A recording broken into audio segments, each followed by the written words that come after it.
TDP నేత బుద్ధ వెంకన్న మీడియాతో మాట్లాడుతున్నారు. ఇప్పుడు లైవ్ చూద్దాం. పరామర్శించలేదు. ఆ కుటుంబానికి జరిగినటువంటి అన్యాయం మీద ఎందుకు మాట్లాడలేదు? ఆ కుటుంబంకి చేసినటువంటి ద్రోహం చేసినటువంటి వ్యక్తుల్ని ఎందుకు అరెస్ట్ చేయలేదని జగన్మోహన్ రెడ్డి అడుగుతున్నాం.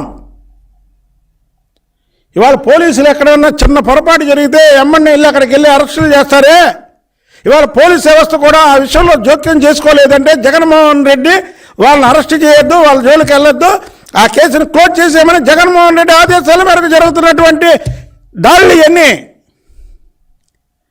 ఇలా చోటా మోటా నాయకులు చేసే దాడులు కాదు, ఇది జగన్మోహన్ రెడ్డి ఆధ్వర్యంలో జరుగుతున్నటువంటి దాడులు కాబట్టికే పోలీస్ వ్యవస్థ యాక్షన్ తీసుకోవట్లా. దీంట్లో ఎన్నికల కమిషన్ జోక్యం చేసుకోవాలి. ఇవాళ ఎన్నికల కోడ్ వచ్చిన తర్వాత కూడా ఇప్పుడు నేను మా ఇంటికి ఆయన చూస్తుంటే 10 చోట్ల కారాపారు. అలాంటిది ఒంటిమిట్టలో జరిగినటువంటి ఆత్మహత్యల మీద ఎందుకు మాట్లాడట్ల పోలీస్ వ్యవస్థ? పోలీసులు ఎందుకు దీని మీద చూసి చూడట్టున్నారు అంటే ఈ ముఖ్యమంత్రి ఆదేశాలు ఉన్నాయి. ఇందులో ముఖ్యమంత్రి ఆదేశాలుండి వాళ్ళని పట్టుకోవద్దని చెప్పినటువంటి కార్యక్రమం. మేము అనేక సార్లు చెప్పాం, బీసీలకు వ్యతిరేకి వైఎస్ కుటుంబం అని. ఇది జగన్మోహన్ రెడ్డిది కాదు, జగన్మోహన్ రెడ్డి తాత ఉన్నాడు చూసారా, ఆ తాత దగ్గర నుంచి వచ్చినటువంటి నైజం వాళ్ళు జగన్మోహన్ రెడ్డికి వచ్చింది. ఇవాళ రాష్ట్రంలో అనేక ఘోరాలు అనేక ఇది చేస్తుంటే అసలు పోలీస్ వ్యవస్థ ఏమైపోయిందండి? పోలీస్ వ్యవస్థ ఏమైపోయింది? వెంటనే మేము ఎన్నికల కమిషన్ ఏదైతే కేంద్ర ఎన్నికల కమిషన్ ఉందో దానికి లేఖ రాస్తున్నాం. ఇక్కడ ఉన్నటువంటి డీజీపీ రాజేంద్రనాథ్ రెడ్డిని వెంటనే విధుల నుంచి తొలగించాలి.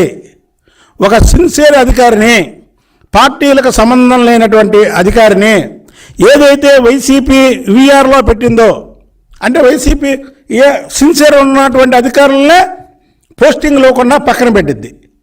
కాబట్టి అందులో ఉన్నటువంటి నిజాయితీపరుడైన ఒక అధికారిని డీజీపీగా నియమించి ముఖ్యంగా బడుగు బలహీన వర్గాలకి రక్షణ కల్పించాలి.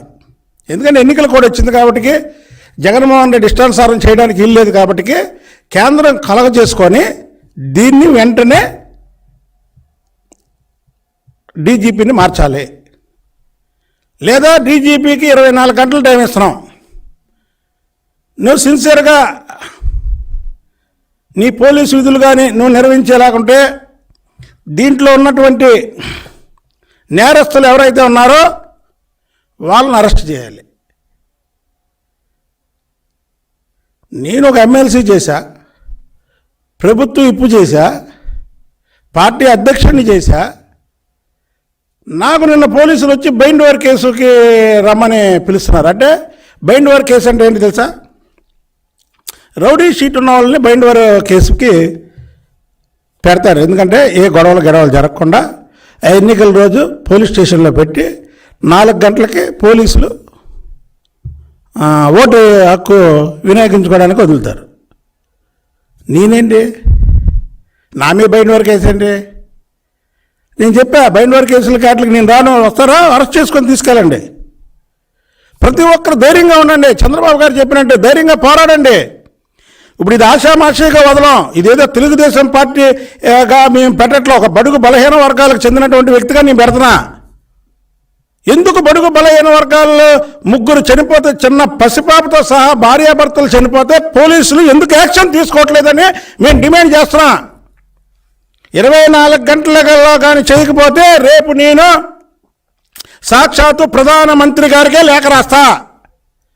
ప్రధానమంత్రి గారికి, కేంద్ర హోంమంత్రి గారికి లేఖ రాస్తా ఈ విషయం మీద.